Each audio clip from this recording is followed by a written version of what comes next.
Bonjour à tous, c'est sidérant. Macron a la trouille. Il a la trouille par rapport aux Français et par rapport à la justice qui guette sur des dossiers, vous allez voir, dont McKinsey, dont le Covid. Je vais en parler dans un instant, on a des infos. Et donc il espère, notamment lors de son allocution pour les vœux le 31 décembre, que les Français vont lui pardonner. Il veut se protéger. Je vais vous expliquer ce qui se passe. Je crois qu'il y a un élément qui entre en jeu dans cette trouille soudaine de Macron, cette montée de peur, c'est l'arrivée le 20 janvier de Donald Trump, qui, on va le rappeler dans le détail, a un dossier. Et Macron en a déjà parlé de ce dossier. Il en a parlé publiquement et il n'était pas serein du tout. Sauf que c'est le 20 janvier, dans quelques jours maintenant, que Trump sera officiellement investi président des États-Unis, avec tous les pouvoirs qui sont liés à cela, et toute son équipe. On va revenir sur tout cela dans cette vidéo. Je pense que vous allez apprendre pas mal de choses très concrètes. Merci de la partager. Pour ça, de vous abonner à cette chaîne YouTube par un petit clic gratuit sur s'abonner. Merci à vous. Le petit clic, pour vous, c'est un clic sur s'abonner. Ça aide énormément la diffusion des vidéos. C'est vraiment une grande claque pour le système, ce petit clic pour vous. Et c'est très, très efficace pour que l'algorithme tourne au mieux. Donc vraiment, grand merci. Bravo à vous. Pareil, laissez un commentaire, un pouce en l'air. C'est toujours aussi très efficace pour la diffusion des vidéos. Mais l'abonnement à la chaîne peut être encore plus. Donc vraiment, merci à vous en cette fin d'année de le faire. Nos rendez-vous. Vous le savez, le 12 janvier, je suis en réunion publique à Toulouse. C'est à 15h, c'est entrée gratuite. Il y a le lien d'inscription sous la vidéo en description. Il reste quelques places ouvertes à tous, adhérents ou pas adhérents. Mais pensez à vous inscrire maintenant. Et là, venez, samedi, ça arrive. Samedi 4 janvier, rendez-vous 15h devant l'ambassade de Roumanie à Paris. La grande manif nationale pour briser nos chaînes pour le Frexit contre la tyrannie européiste. 16 avenue Bosquet à Paris. Pourquoi l'ambassade de Roumanie? Mais c'est devenu le symbole, l'annulation par l'Union européenne de l'élection présidentielle, parce qu'un anti-UE, un anti-OTAN allait gagner. Alors, il faut se mobiliser tous là-bas très massivement. Je vous attends. Venez très nombreux. Le lendemain, blocus de Paris par les paysans. Le surlendemain, je suis à Liège, le procès von der Leyen. Bref, c'est un triptyque là. C'est une très, très grosse mobilisation. Les patriotes au cœur. Venez dès ce samedi. Faites venir, organisez-vous, covoiturage. Il y aura beaucoup, beaucoup de monde ce samedi 4 janvier, 15h, devant l'ambassade de Roumanie, Paris, 16 avenue Bosquet. Évidemment, je vous attends, patriotes. Voilà. Je sais que je vais vous parler de choses importantes aujourd'hui sur le combat pour la souveraineté, la dignité du peuple français, sa liberté, nos libertés, la paix, l'avenir de nos enfants. Je peux le faire qu'avec vous. Alors, il faut venir. Vous pouvez adhérer, réadhérer ou nous aider à faire les actions, les procès, les manifs, les opérations coup de poing, les élections, les tracts, les affiches, tout. Par des dons aussi, parce qu'on n'a pas un centime de financement public. Profitez des dernières heures littéralement de 2024 pour défiscaliser aux 2 tiers, parce que chaque adhésion et adhésion vous donne droit à une défiscalisation aux 2 tiers, fait baisser massivement votre impôt. Or, votre compteur fiscal il va être remis à zéro à minuit le 1er janvier 2025, donc faites-le maintenant en masse défiscalisé. Aidez la résistance qui n'a pas de financement public à côté ni d'aide privée, en adhérant, réadhérant, faisant un don et bénéficier des 2 tiers de défiscalisation. Le lien pour adhérer, réadhérer dès maintenant, c'est le premier lien sous la vidéo en description. Faire un don au mouvement, c'est le deuxième lien sous la vidéo en description. Les liens sont également sur les-patriotes.fr. Grand bienvenue, bravo aux donateurs, réadhérents, nouveaux adhérents patriotes. On y va. Macron à la trouille. On va parler de son allocution. Je sais beaucoup vont la boycotter. Probablement que je verrai en différé quand même pour voir un peu ce qu'il a dit. Mais ceux qui peuvent boycotter, je vous incite évidemment à le faire. Mais ceci dit, on a des infos sur la tonalité. Il veut que les Français lui pardonnent. Mais c'est un terme exact. Je vais vous expliquer tout cela. C'est assez culotté, c'est une provocation. Mais on va voir pourquoi. Et l'arrivée de Trump le 20 janvier n'est pas étrangère à tout cela. D'abord, la demande délirante et si révélatrice de Macron aux Français. Révélation faite par France Info ce 28 décembre. Le titre: vœux du 31 décembre. Emmanuel Macron prépare son allocution au fort de Brégançon. Il est en vacances, comme les députés. Je rappelle que les députés sont en vacances jusqu'au 14 janvier. Avec l'espoir, je cite, que les Français seront capables de lui pardonner. On a le récit lunaire de tout cela dans l'article de France Info. Je vous lis un petit extrait. Les comptes sont simples. Cette année, 4 premiers ministres: Elisabeth Borne, Gabriel Attal, Michel Barnier, François Bayrou et autant de gouvernements. Le dernier casting en date a été révélé un jour de deuil national, la veille du réveillon de Noël. Macron, c'est comme le Grinch, il nous a volé Noël, raille un conseiller au pouvoir. Éprouvé par des heures d'attente et d'incertitude jusqu'à dépeindre un chef de l'État complètement affaibli qui n'a plus la même autorité. Mais à en croire un de ses fidèles visiteurs, le chef de l'État peut encore rebondir. Macron a cassé son jouet. Il faut qu'il le répare. Sa dernière allocution remonte au 5 décembre, au lendemain du vote de la motion de censure, une première depuis 1962, reconnaissant alors que sa décision de dissoudre n'a pas toujours été comprise. Les Français sont capables de lui pardonner, se persuade un proche. Alors cette histoire de pardon, elle est reprise beaucoup. La Dépêche a fait un article ce 29 décembre. Le titre « Les Français sont capables de lui pardonner ». Entre guillemets, au fort de Brégançon, comment Emmanuel Macron prépare son allocution du 31 décembre pour, il est écrit dans l'article de France Info, un président acculé dans son château. C'est vrai qu'il est acculé, il y reste, parce que sa dernière sortie publique, c'était à Mayotte, et ça s'est très mal passé. Il était dans un niveau d'énervement et d'hystérie, de perte de nerfs incroyable. Il entendait partout des gens hurler « Macron démission, Macron démission ». C'est d'ailleurs écrit sur mon badge. Donc on est vraiment là dans la fin de règne, alors il espère un pardon. Alors, sur France Info, il écrit qu'un ami estime qu'il est persuadé qu'il n'a pas peur de la foule. Ça reste à démontrer puisqu'il est acculé dans son château, mais peut-être qu'il a peur des procès en revanche. Et là, on a d'autres révélations.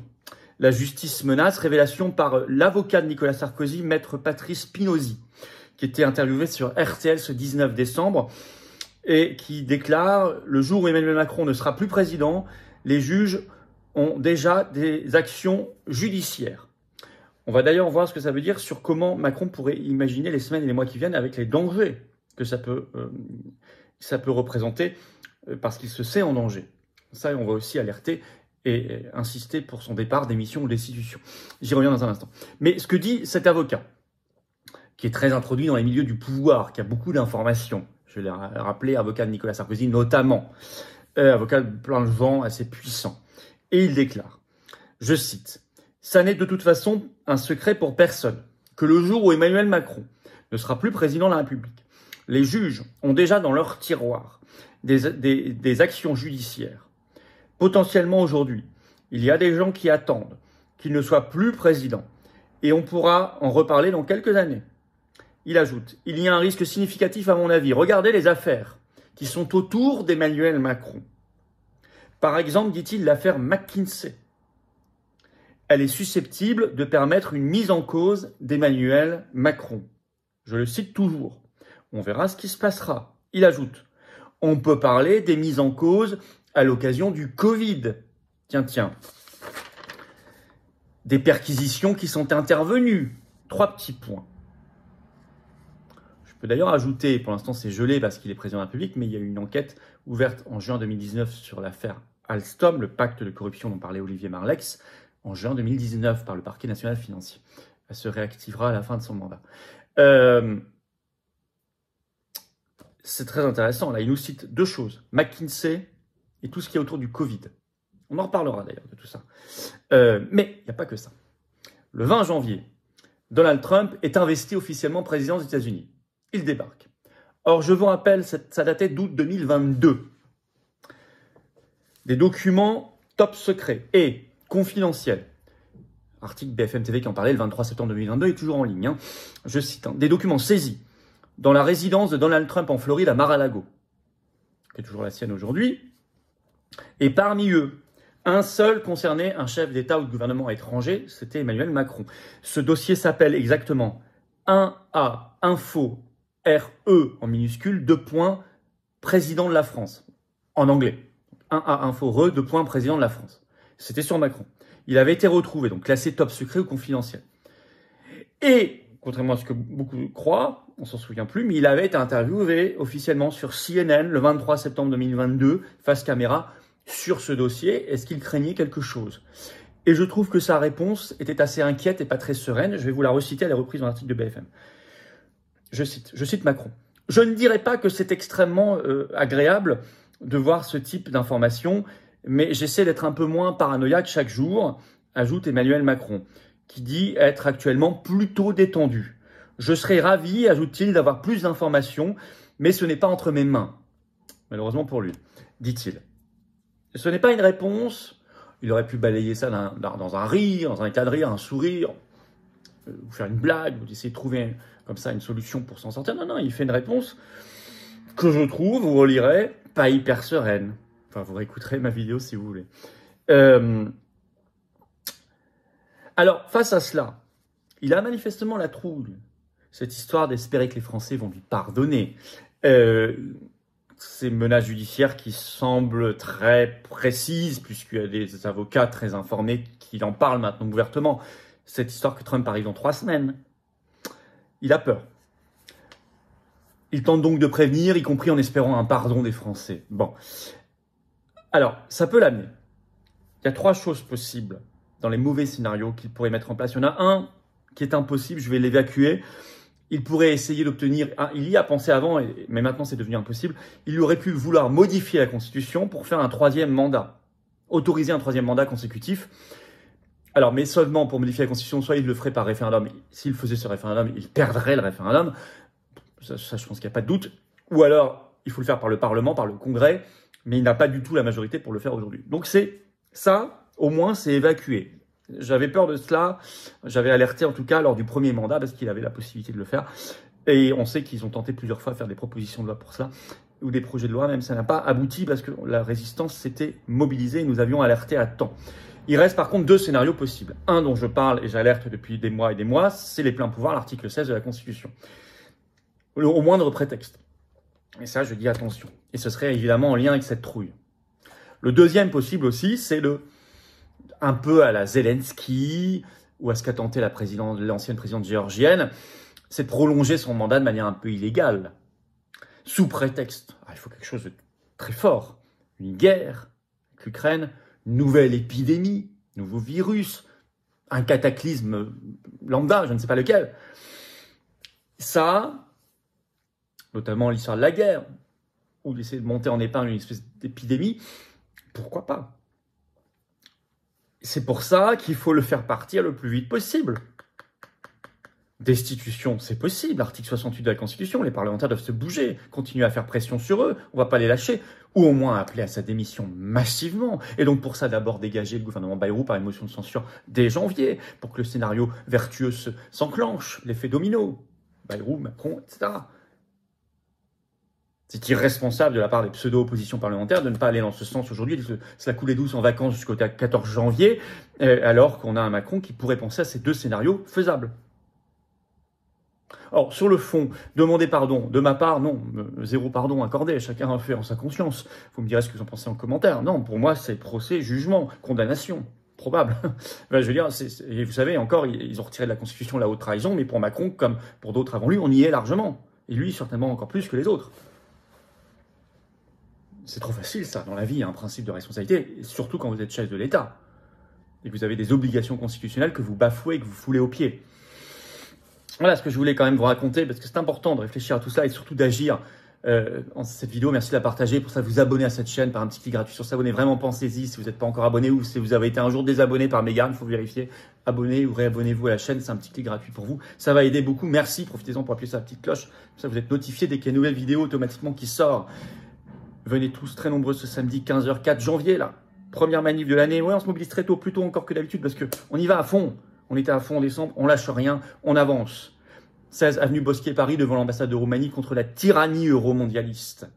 Le drapeau français, c'est bien, faites venir les familles, c'est sécurisé. Tout le monde doit venir. Tout le monde, il y aura des intervenants de très haute qualité. Je vous attends très nombreux. Et puis évidemment, pensez à venir aux Patriotes, prenez cette carte orange d'espérance.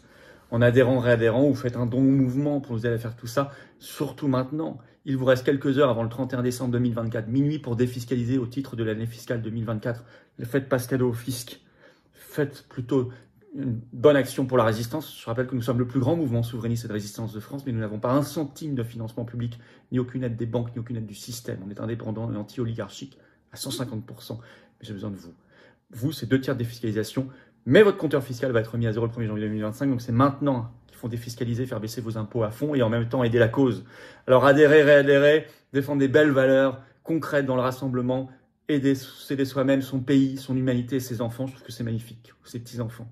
Faire un don au mouvement et permettre de faire des actions, c'est magnifique aussi. Si on ne fait pas ces actions, je vous signale que personne ne les fera à notre place. Si on n'avait pas l'action devant l'ambassade de Roumanie le 4 janvier, elle n'existerait juste pas. Si on n'était pas le seul mouvement à être en plein de pénal politique en France contre Ursula von der Leyen, il n'y en aurait pas d'autres, etc. On peut multiplier les exemples. Les assises de la souveraineté pour rassembler tout le monde. En septembre, pareil, personne d'autre ne l'a fait. Je vous attends. Aidez-nous, aidez-vous et rejoignez-nous dans un bel élan. Pour adhérer, réadhérer, c'est le premier lien sous la vidéo en description. Ce lien est également en commentaire. Il y a une petite fiche sur l'écran maintenant et dans quelques secondes, un lien sur l'écran. Faire un don au mouvement, c'est le deuxième lien sous la vidéo en description. Ces liens sont également sur les-patriotes.fr, notre site. 2 tiers de défiscalisation avant le 31 décembre minuit. Bravo aux donateurs, aux réadhérents. Bienvenue aux nouveaux adhérents patriotes. Vive la France!